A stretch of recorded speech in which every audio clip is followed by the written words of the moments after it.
All right, here we are in Unit 5, Lesson 3, and today we're going to be talking about sketching functions again using first and second derivatives. And so we're going to start off with the graph of, it says find all critical numbers of f and f prime.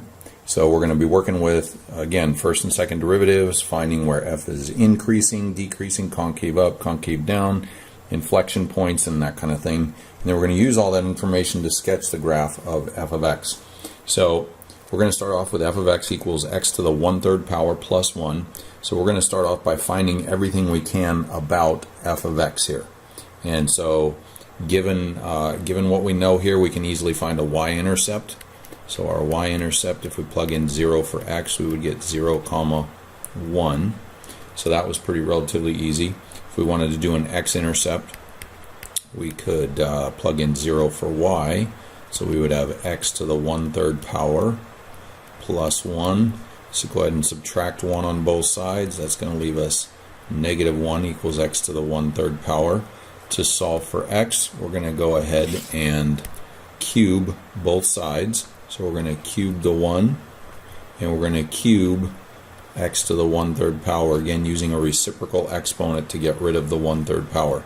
So -1 cubed is just -1, and x equals -1, so that means I have an x-intercept at -1, 0. Okay? If we look at the domain of this function, there are no restrictions on this function. X to the 1/3 power is the cube root of x. You can plug in any value in a cube root that you want, so we know that the domain is all real numbers. No restrictions again. So we don't have to worry about that. What else can we find here?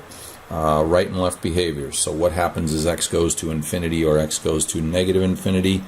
In calculus, we call that the limit as x goes to infinity of f of x.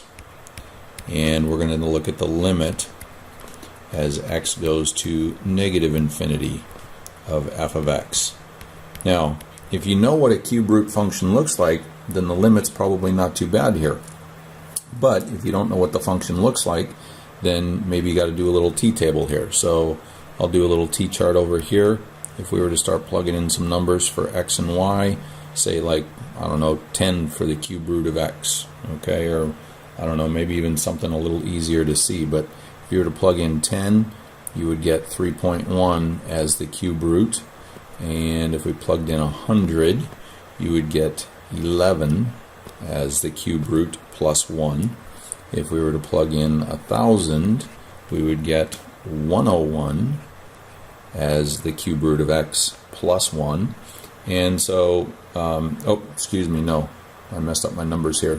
I'm reading backwards here. Hang on a second. Sorry about this, guys. We'll just get rid of that guy. So this number was 1,000, okay? This guy was 1,000. And that was 11. So again, you got to remember the cube root of 1,000 is going to be 10, right? So the cube root of 1,000 is 10. 10 plus 1 is going to be 11. All right. So if we did 1,000,000, that's what my last number was here. We'll squeeze that in there. If we did 1,000,000, we would get 101. Now, as you can see, as x goes to infinity, the y values are getting bigger and bigger, and they will continue to get bigger and bigger, although not quite as fast as x gets bigger and bigger. So the limit as x goes to infinity is infinity. All right. Now, when we say infinity, the limit, that means the limit doesn't exist, but the right side of our graph is going to infinity. It should be going up. Likewise, if we were to do the left side of the graph, if we were to do the left side of the graph and we did some negative numbers, because remember a cube root can take negative numbers as well, so if we did -10, that would be -1.2, and if we did -1,000, that would be -9, and if we did -1,000,000, that would be -99. Okay, so as x goes to negative infinity, the y values are going to negative infinity. So the limit as x goes to negative infinity is negative infinity. All right? Okay, so now what we want to do is we want to use our first derivative to find out where f is increasing and decreasing. So we're going to go ahead and look at our first derivative here. Now, in order to do the first derivative, I need to see my original function here. So if f of x equals x to the 1/3 power, then the first derivative, bring the exponent down in front, this is going to be 1/3 x to the negative 2/3 power. And I'm going to purposefully rewrite this because sometimes when we have negative exponents we end up with some restrictions here. So this actually turns out to be 1/3 times x to the 2/3 power. And so I'm not going to worry about my function right now. I'm just going to worry about the derivative. I need to look at where this derivative is undefined or equal to 0. Remember, these are our critical numbers. Critical numbers. All right, so we need undefined. And actually, I should be a little more specific. We need f prime undefined and f prime equal to 0. So if I look at where f is undefined, I cannot plug in 0 for the denominator, so I know that I'm undefined at x equals 0. If I look at where f prime is equal to 0, if we plug in 0 for y, so we would do 0 equals 1/3x to the 2/3 power. If you multiply that out, you'll find out that we end up with, if you cross multiply that out, you get 0 equals 1. All right, so there are no zeros. My only critical value is going to be x equals 0. Okay, so we're going to take a look at our number line and determine what's happening with f prime. All right, and I'm actually going to do a little short one up here and then I'll transfer it to the longer one, unless we have room to do it. Yeah, because otherwise I got to zoom out right now, so I don't want to do that yet. All right, so my only undefined is x equals 0. So what I'm doing is I'm looking at f prime, and I need some numbers to the left of 0, so I'm going to try x equals -1. And then to the right side, I'll try x equals +1. And so if we plug -1 in for f prime, okay, so f prime of -1 would be 1/3 times -1 to the 2/3 power. All right, so if we do some math here, what are we going to end up with? Now, I guess really the only question we need to know is this positive or negative, right? Because we're trying to figure out where f prime is positive and negative. So we have -1. We're going to take the cube root of that, which is going to be -1, but then we're going to square it. So this is going to turn out to be +1. And so 1 times 3 is 3, and I end up with 1/3. Now that's not so hard to figure out, but what we're after is the fact that f prime is positive. If we try the same thing with +1, so I'll just come over here and change this to +1 here, +1 here, you can see that this is going to be positive again. So just because we have a critical value doesn't mean we're going to jump from positive to negative every time we have that critical value. And so that tells me that f of x is increasing on the entire interval from -infinity to +infinity. Okay? All right, let's take a look at f prime now, or f double prime. Okay, so f double prime, I need to take the derivative of f prime, and I'm going to take it back from the original one. So that's going to be -2/3 times 1/3, which is going to be -2/9 x to the, and we're going to subtract 3/3, so that's going to be -5/3 power. I'm going to rewrite this again. This is going to be -2 over, oh, nope, yep, that's right. So -2 over 9x to the +5/3 power. All right, so again, we're looking for critical numbers. Critical numbers.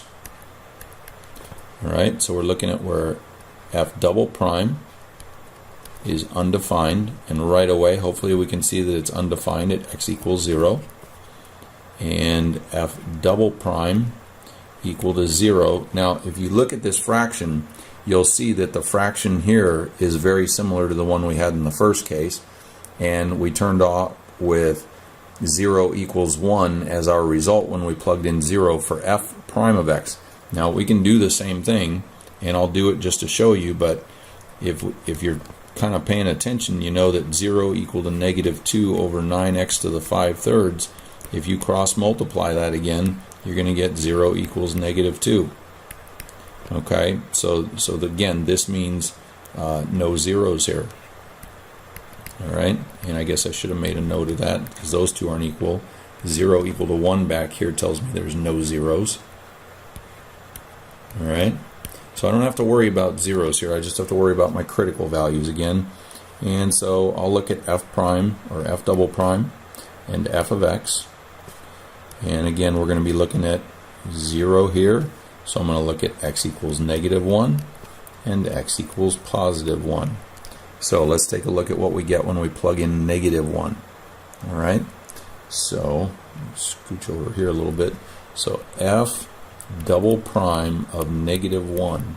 All right, so this time I have negative 2 in the numerator over 9 times negative 1 to the 5/3 power. So I have the cube root of negative 1, which is negative 1. Raise that to the 5th power, it's still negative 1. So I got negative 2 over negative 9, which is now positive 2/9. All right, so I have a positive value over here. That tells me that f is concave up. At x equals positive 1, we'll just change our negative to positive here. Now you can see that we're going to end up with a positive value in the denominator. So that's going to be negative 2 over positive 9, which is going to be negative values, which tells me that f is concave down. All right, so let's see what we can do with all of this information here. All right, let's go down here a little ways. Come on. Can't get this thing to scroll. There we go. All right, so I'm going to transfer my information.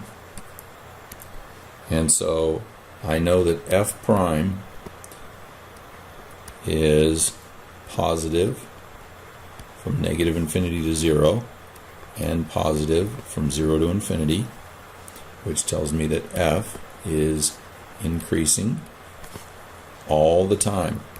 From negative to positive infinity, I'm increasing. And then my second derivative, f double prime, is positive up to 0 and negative after 0, which tells me that f is concave up, and then after 0 it's concave down. All right, and I had some other information that we found earlier. We found a y-intercept earlier at 0, 1. We found an x-intercept earlier at negative 1, 0. And that was all the information we had for this one. So if you look at what we have going on here, f is increasing and concave up from negative infinity all the way to 0. That's what this information in the middle here is telling me. It's saying that everything from here, from negative infinity to 0, is increasing and concave up. Because again, these are the guys we're after right here. So increasing and concave up. All right, so increasing and concave up could be something like that. All right, and then I'm still increasing, but now I'm concave down. All right, and that goes from 0 to infinity. So increasing but concave down. All right, there's f of x right there. Okay, so now you know what a cube root function looks like. There's your homework. Have fun with that. That wasn't too bad.